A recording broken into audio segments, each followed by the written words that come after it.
নে মটরশুঁটির কচুরি নাও, তোমাকেও আলুর দম দিয়ে দিই, খেয়ে দেখতো বা খেয়ে মানে এভাবে আজ বানালাম, খেয়ে বলতো বা কেমন হয়েছে, কেমন হয়েছে?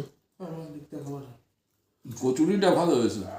আচ্ছা, আমি কচুরির কথাই তো তোমাকে বলেছি, কচুরির কথাই বললাম আজ।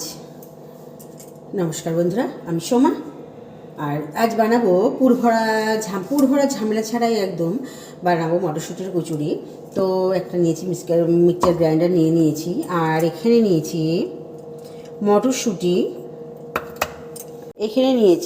মটরশুঁটি, আর 2 টুকরো আদা, আর দিয়েছি একটা কাঁচা লঙ্কা, আর দেবো এবার মৌরি, আর এটাকে একটা মিহি পেস্ট বানিয়ে নেব।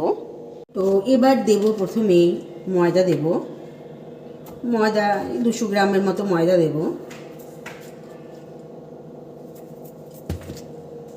এবার দেব একদমই অল্প কালো জিরে, এবার 2 চামচের মতো দিয়ে দিলাম সুজি, এবার দিয়ে দিচ্ছি লবণ, এবার দিয়ে দেব অল্প করে চিনি, তারপর দিয়ে দেব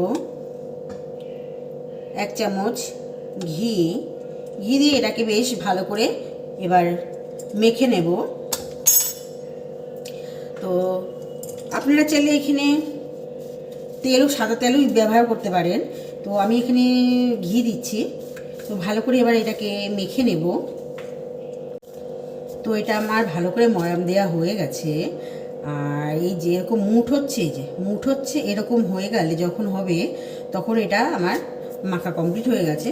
এইবার দেব মটরশুঁটি, সবটাই দিয়ে দেব, দিয়ে বেশ ভালো করে মেখে নেব।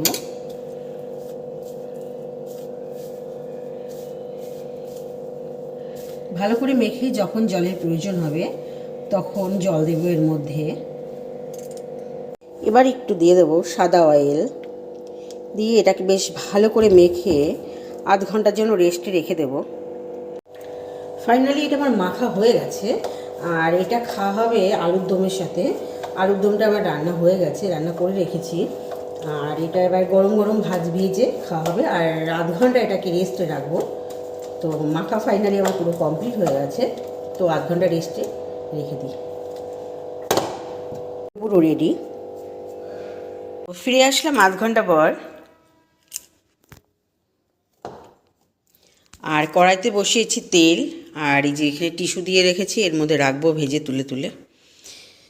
তো চলো ভাজা যাক। তো বেলা শুরু করে দিয়েছি, বেলে নিই, কড়াইতে তেল গরম হচ্ছে, হতে থাকবো। কটা বেলে নিয়ে তারপরে ভাজা শুরু করব। তেল আর লাগছে না, ময়ামের সময় যে তেল দিয়েছিলাম সেই তেলেই বেলা হয়ে যাচ্ছে। তেল গরম হয়ে গেছে, আর এবার দিয়ে দিচ্ছি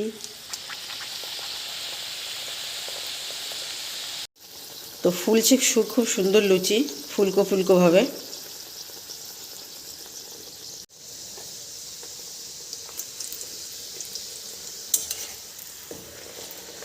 আরও একটা ভেজে নিলাম,